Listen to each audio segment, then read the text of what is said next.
I started my business when I was 24 years old. I had 2 young children and was a single mom. My grandfather and my father are both very good bakers, were very good bakers. And told my father about my dreams and my plan. He says, "You're a woman, you're not a baker, hands off." I said, "Are you going to help me or are you not?" And he says, "Okay." He gave me some seed money. So started retail the way I knew it. And the business grew very quickly from there. Within the first 3 years, we've had $3 million of sales.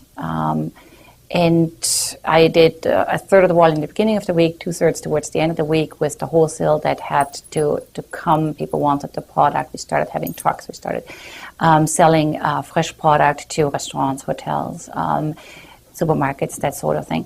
And by 1993, it was clear that I didn't want to be in retail and I wanted to have my product with a shelf life. So I went back and looking at what was happening in Europe. There was a method called pre-proofed frozen, which is when you develop a piece of dough and instead of baking it, you're freezing it at the proofed stage.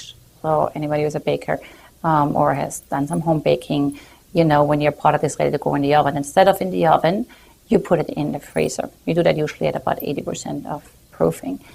And the European bakers are doing this quite successfully because they ship their product within a fairly short radius multiple times a week, and they bake it off as needed on location, and it gives you a perfectly fresh baked product.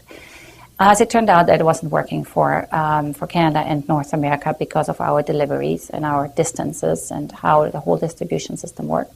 So after moving into the facility we're in currently, which is in Vaughan, where today have, back then we had 32,000 square foot, today we have 54,000 square foot.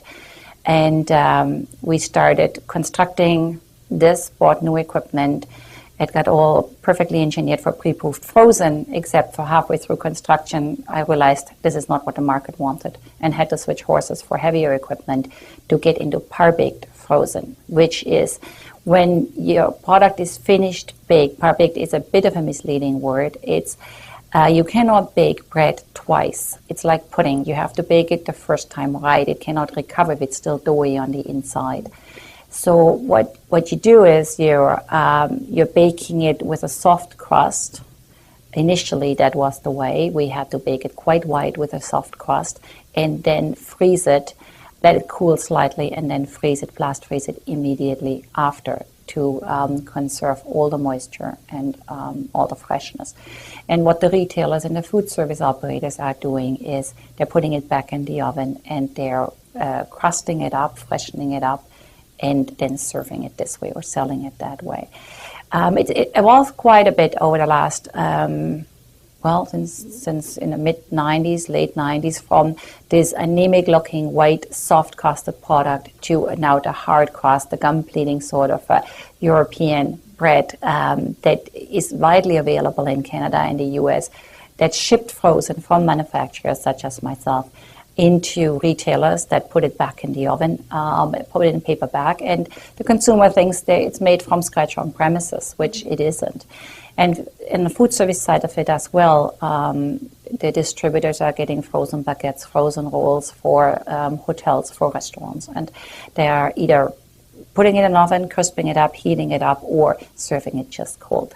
But it's for our way of life today and for our needs of quality control and distribution control, it was the best way to take.